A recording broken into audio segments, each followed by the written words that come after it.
On June the 1st we flew San Diego to Heathrow, with quite a hold near London. Cork on the ground in 10 minutes.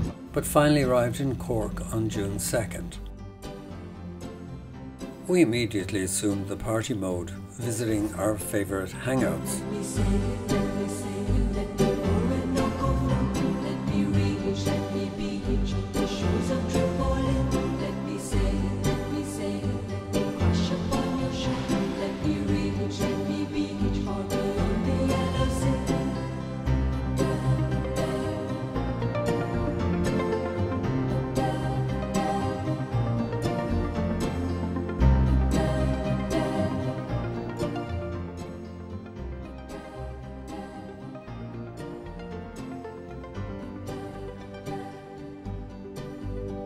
But just as we were getting going, the New York Conways arrived, so we had to ease off the partying and head to Kenmare, where we met Shane, Katie, Griffin and Ryan at the rather nice Sheen Falls Lodge, where they had just flown in from New York.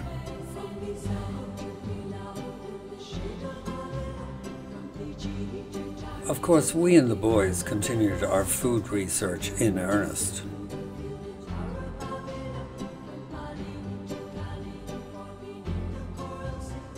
Next day we passed over some occasionally foggy cliffs to get to Portmagee, from where you can see Skellig Michael.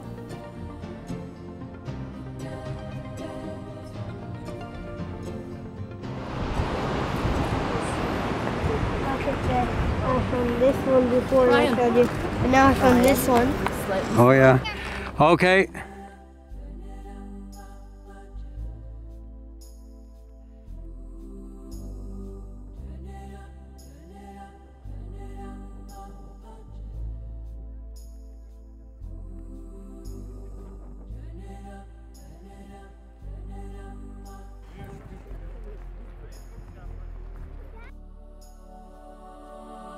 Then back to Kenmare and some serious chips at the Lime Tree. Then before you could say Jack Robinson, we had arrived in Monkstown and were having lunch with some very weird people at Napoli. Then it was some serious bubble blowing and boomerang throwing. Until Shane disrupted everything with trying to throw bread to the crows. Everybody knows that doesn't work for crows. So there was nothing for it but to head to the Bosun for some decent food and to try to forget the whole crow situation.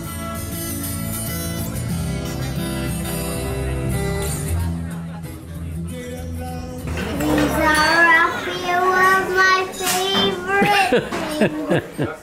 Next day, after some early work, it was off to the English market, followed by a visit to the Titanic exhibition at Cove. Then back on the ferry to Monkstown, a bit of Lego, and an evening get-together in Watergrass Hill, courtesy of Moira and Victor.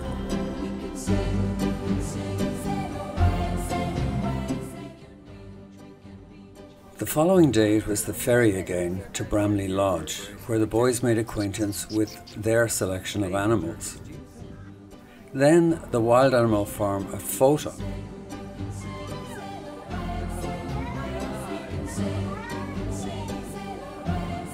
Followed by some soccer,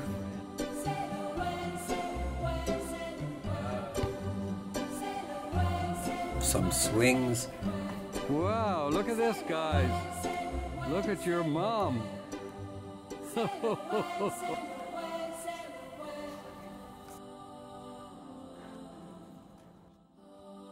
And the epic water fights at Sean's. Oh, Griffin. This is nuclear. Look at the range he can get. I think you need more water. Trouble now.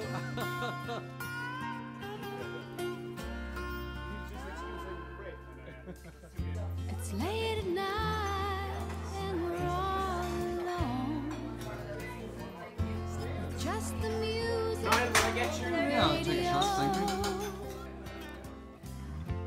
No one's coming, no one's gonna tell The following day there was just time for a quick crow observation and breakfast at Hassett's, and the Conways slipped off to the K Club near Newbridge, where we joined them 2 days later to meet Emma and Matthew Conway. Yeah? Yeah?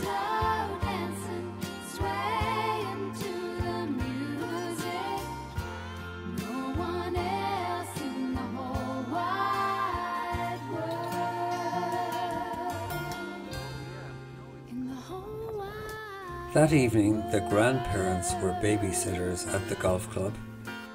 You guys have 2 doors?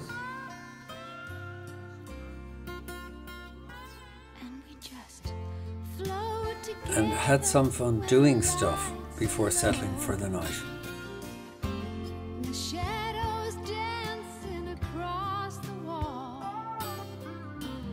All that remained then was a final cake fest at Brian and Eileen's in Portmarnock before the New Yorkers lit out for home.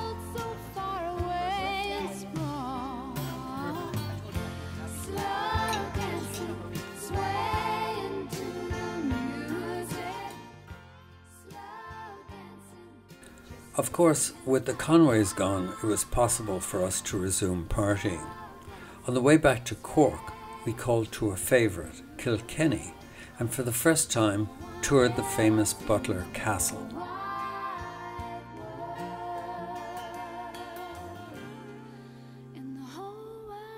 An important Norman castle built in 1189, it was an important symbol of Anglo-Irish rule and was captured by Oliver Cromwell in 1650.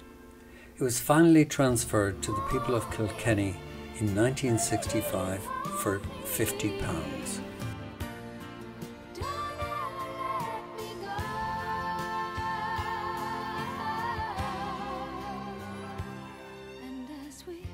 Next up was a brief get-together with our San Diego neighbours, the Kennedys, with whom we enjoyed a nice Cork day, touring the English market, seeing Roach's Point and visiting Charles Fort in Kinsale.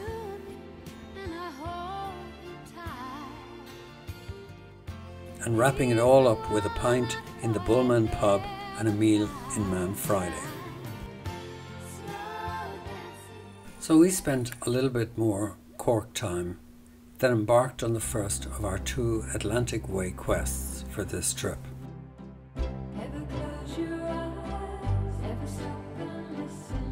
This one was intended to fill some gaps from earlier trips, capturing the Mizen Head and the Beara Peninsula.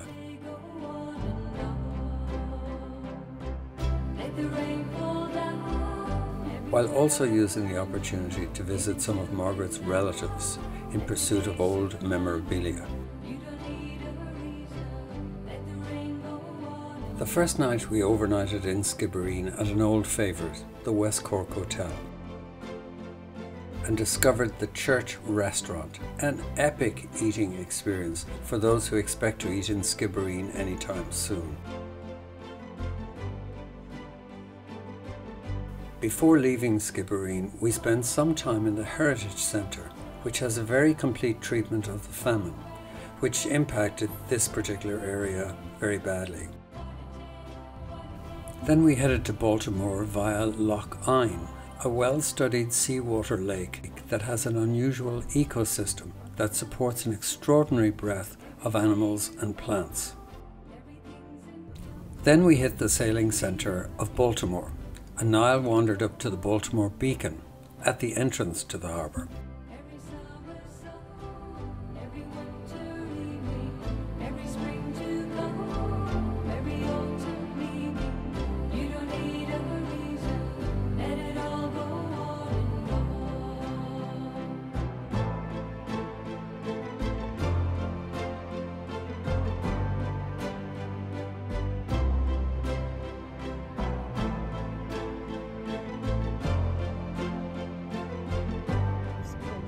So we pushed on through several towns, past Jeremy Irons Castle,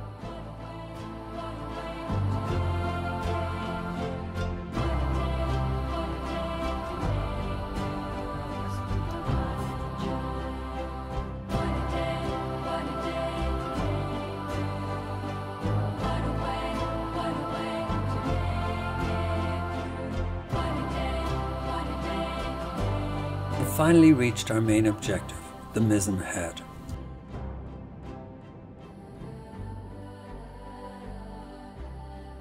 Because a main transatlantic sea route passes nearby, Mizzen Head was, for many seafarers, the last or the first sight of Europe.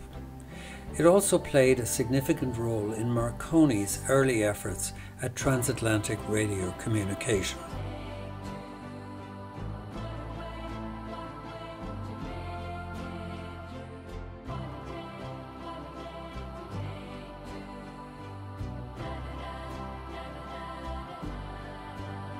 But we pushed on through Bantry and Glengarriff until one more time we hit Kenmare for the night.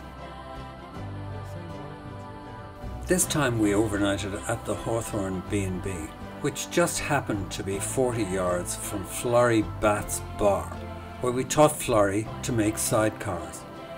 And then what an Epicurean delight awaited us at the Muse restaurant, which just happened to be right next door to our B&B.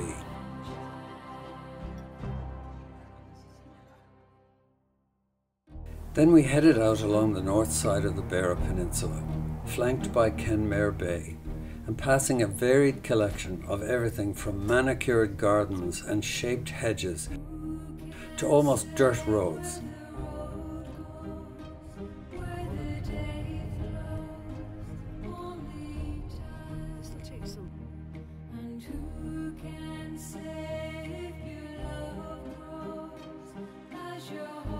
And passing the villages of Ardgroom, Aries and Allihies on the way to Durras Island.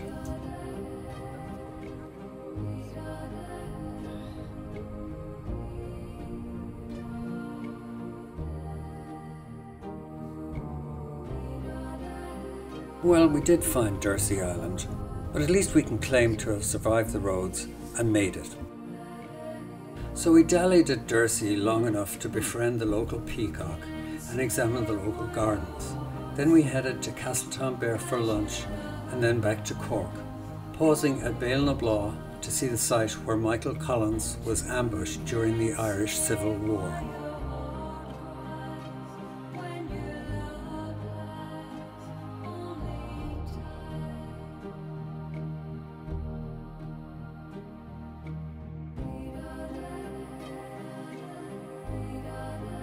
So we resumed heavy partying around Cork for a period and then embarked on our next mission, which was designed to hit the remaining areas of the Wild Atlantic Way that we'd missed up to now. This one was a bit more complicated and involved more miles. So first we travelled to Westport, then explored Clew Bay and the Quai Fields, before staying with Niall's cousin, John Gordon, near Ballina. Then a visit to Margaret's niece Aoife in Strand Hill, and via the passage graves at Carramore to Harvey's Point for the night. Next the cliffs at Slieve Ling and on to Malin Head, the northernmost point of Ireland. Finally Letterkenny for the night and a quick drive via Dublin to Cork to be at Mamie Bowen's party that afternoon. So we shot straight to Westport, a popping town, for lunch. Then did a loop past Achill Island, where we'd been before, out as far as Bangor Erris. Then we checked into our lovely waterside B&B, the Ardmore Country House. Had a lovely meal at Sage and a pint at Matt Malloy's. Then back to the Ardmore for a gorgeous Clew Bay sunset.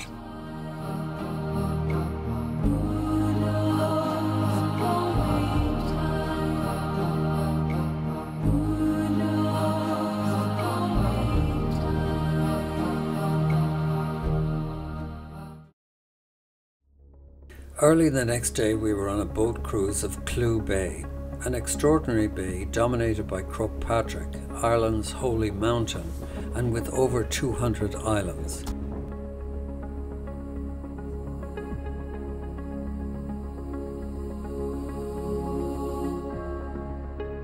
After coming ashore, we had to contend with another of those interminable Irish coffee and cake events. Then we were off to the northern coast of County Mayo to Downpatrick Head, which includes a huge sea stack called Dún Briste, the Broken Fort. It appears the cliff separated in 1390, necessitating the rescue of the inhabitants. The area also includes a huge sea cave extending far inland. 25 Irish rebels fighting with the French drowned in this cave during the 1798 Rising. Then we visited the Céide Fields, the most extensive Neolithic site in the world, discovered in the 30s under a bog and recently accurately dated to 3500 BC. The fields were created by a large community of agricultural people who cleared forests to create arable land. Next, we had a lovely evening at John and Gair's lakeside place near Knockmore.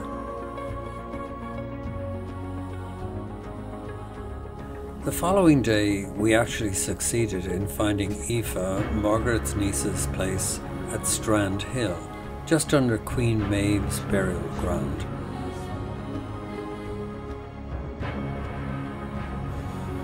Then we were through Sligo and a few miles to Carramore, one of the 4 major passage tomb complexes in Ireland. Discovered in 1779, the site measures over 1 kilometre in one direction and has over 30 monuments surrounding the main cairn, which has recently been restored.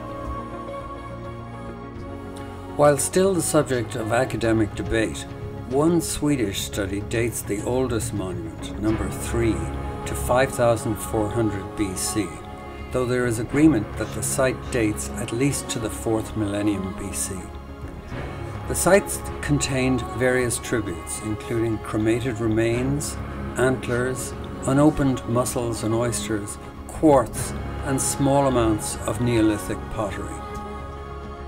On a nearby mountain overlooking the site stands Queen Maeve's cairn, with the Queen supposedly standing upright in her armour, ready to ward off all comers. All that Neolithic stuff generated an urgent coffee need in a nearby antique place, and also the need to document a good rain shower. Then we were off to Mullaghmore Head, now a major surfing centre, but which also includes Classiebawn Castle, home to the Earl of Mountbatten. It was here in 1979 that the Earl and his grandson were killed by an IRA bomb on his fishing boat. Hello, horsey. But we had to push on through Donegal and Killybegs until we hit Harvey's Point, one of the best places we stayed on the entire trip. Harvey's basically gave us a small house as accommodation, excellent cuisine,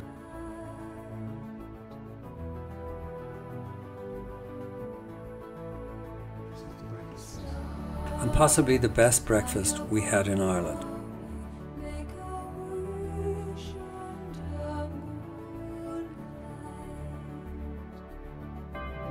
But again, duty called, so we headed to Slieve League. At 1972 feet, the highest accessible sea cliffs in Europe.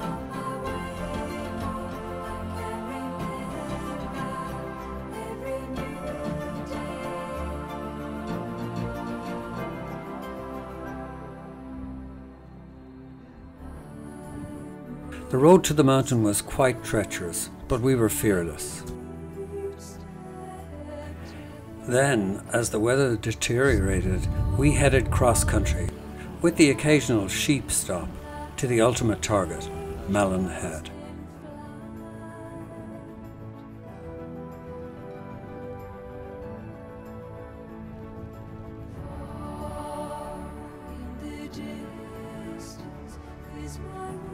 Well, we can say we got there, but we'll also have to say the weather was so bad we could hardly see anything. but we got there. So we overnighted in Letterkenny in the Clanree Hotel, and then blasted by motorway via Northern Ireland to Cork. We arrived in Monkstown at 1:30, in fine time for Mamie Bone's party.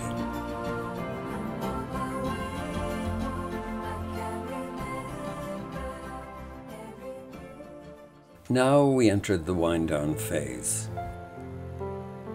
Of course there was partying.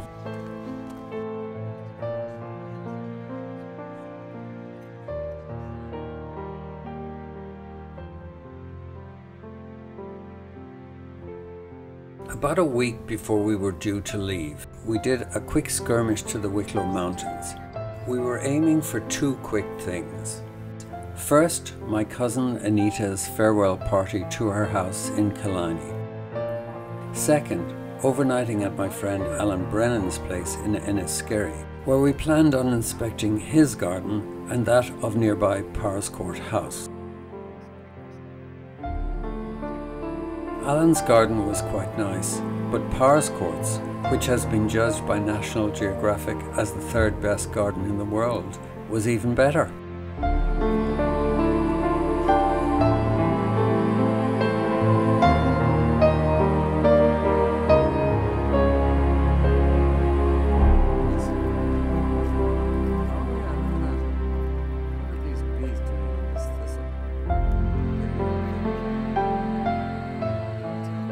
Alan also took us on a drive around the grounds, including the Powerscourt waterfall, which Niall climbed down as a student, and through the mountains to Johnny Fox's, where we joined Bill Clinton as customers.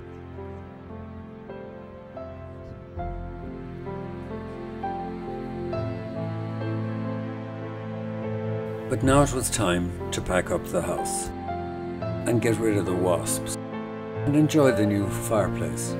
Then some final glances at Monkstown Bay, and we were heading to Dublin, pausing at Kerr Castle on the way. But before you'd know it, we were on Norwegian Air and heading to Finland. But that's another story.